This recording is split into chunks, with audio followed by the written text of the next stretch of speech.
Hi everyone, in this video is tuturuan ko naman kayo ng iba't ibang setup for sell short, okay? So, in this video is hindi nyo muna siya sasamahan ng point of interest, okay?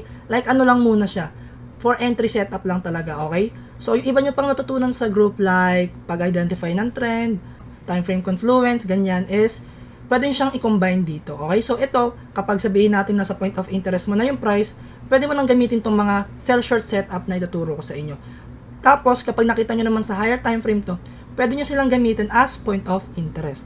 Okay? So, again, this one is for entry setup lang muna. Okay? Yung other confluences is, ayun yung mga tinuro ko sa inyong time frame confluence, point of interest, yung other stuff din like ES and IS setup, yan. Okay? So, now, mag-proceed na tayo sa S1 setup. Okay? Bakit siya S1 setup? Okay? Setup number 1. Okay? Ayun yung meaning ng S1 setup natin. Kailangan natin makakita guys ng liquidity grab from left niya. Kung mayroon man niyang equal highs dyan, mas better para mas mag-work tong S1 setup natin.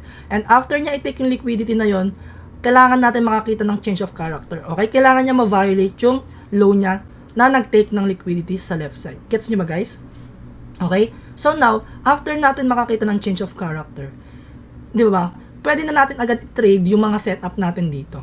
So, lagi nyo rin tatandaan guys, yung mga ituturo ko sa inyo is pwede sa lahat ng time frame. Okay? Pwede mo itong gawin sa 1 minute, 15 minutes, 30 minutes, 4 hour.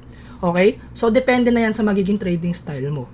Okay? So, now, ito yung entry 1 natin. So, screenshot nyo lang siya guys para meron kayong cheat sheet. Okay, so now, after ng change of character natin, mag-expect tayo ng mitigation dito sa area na to. And then, iti-trade na agad natin siya. Okay? Basta kailangan lang natin makakita ng liquidity grab, change of character, then mitigation, then entry dito. Then, pwede nyo pa rin yan gamitin as point of interest lang. Okay? So now, i-try naman na natin siya sa live chart. So, dito guys, ito naman yung ibibigay kong sample sa inyo, okay?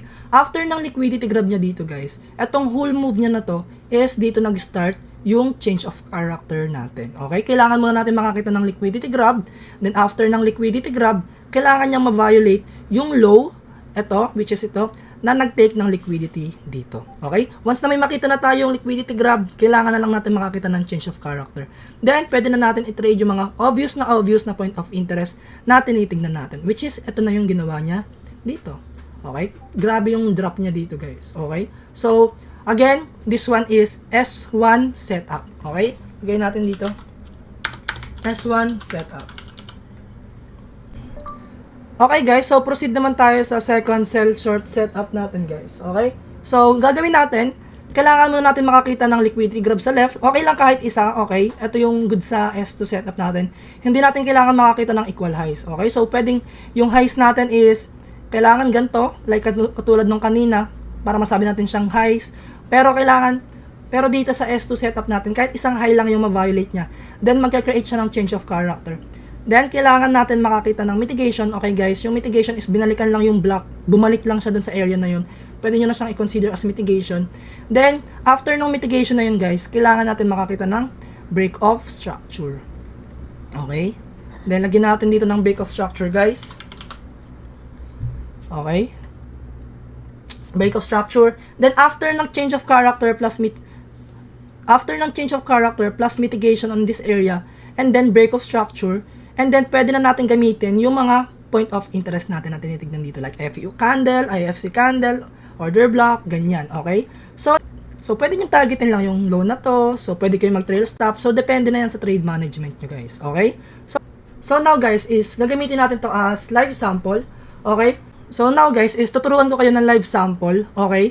So una, kailangan natin makakita ng liquidity grab, pero hindi yun valid lang, okay?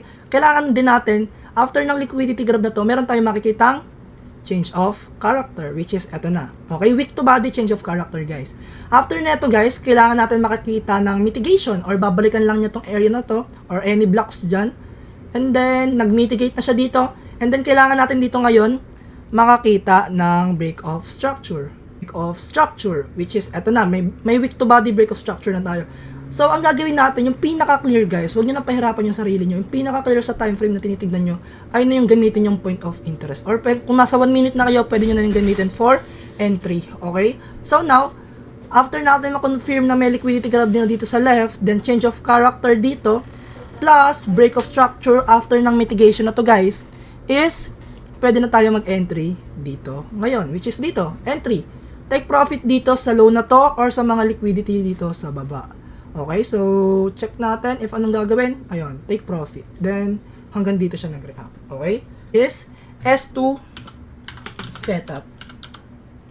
Okay.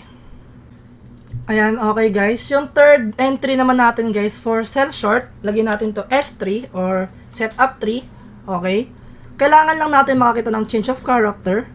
Pwede nyo rin iti-consider na may liquidity grab dito. Pero kahit wala ng liquidity grab, basta meron tayong makitang mini up move, okay, parang nag-retrace lang yung market, napakaliit. Pero kung sa ibang time frame kayo natingin is parang retracement na yan sa time frame na yon. Okay, pwede rin kung nasa higher time frame kayo is one candle lang yan. Okay, nakadepende na yan sa trading style ang profile mo. Okay, after that, ang kailangan natin makita, after netong move na to, is kailangan natin makakita ng change of character. Okay? So, ang tawag natin dito guys is S3 setup. Then after ng change of character, then mini retracement dito, then drop. Gagamitin natin to as point of interest or entry kung nasa 1 minute ka na, kung satisfied ka na sa risk to reward ratio mo, pwede mo to gamitin as entry, then take profit kahit lang sa mga low na to. Okay? Magbibigay ako example sa inyo guys sa S3 setup natin. Ito yung tinutukoy ko sa inyo. Alright? Pwede nyo nang hindi ito consider na liquidity grab, okay? So, basta ang pinaka-purpose lang natin, after nyo mag-pump ng mataas talaga, dahil bigla siyang mini retracement lang, di ba? Meron tayong mini retracement, then valid na yung change of character natin. So, obvious sa mata natin guys, di ba? Nag-mini retracement siya dito. Pag bumaba ka niya sa 1 minute, nag-retrace siya dyan. Pero sa time frame na tinitignan natin dito is valid siya. After change of character, retrace, okay? Binalikan na siya dito guys. Ayan. Then, take profit. Okay? Pwede yung targetin yung mga lows dito. Okay? Choice nyo na yan guys. Okay? So, ayun yung 3 setups natin for sell short. Okay, so napakadali lang nila hanapin, napaka-basics lang. Then, lagi nyo tatandaan guys, yung mga setup na yon is pwede nyo rin gamitin to identify the point of interest, entry natin sa 1 minute. Ginagamit ko siya personally sa 1 minute tsaka 3 minutes din kapag nag-i-intraday ako. For example, yung price natin dito, ito yung point of interest natin, okay? Ito yung point of interest natin. Once na dumila na dito yung price guys, bababa na ako niyan sa 1 minute or 3 minutes para maghanap ng S1, S2, S3 setup. And then, pwede nyo na rin isama yung ES and IS setup. Okay, so goods ba yan? So, yun lang muna guys in this video. Sana meron kayo natutunan for sell short entries. Yun lang. Peace.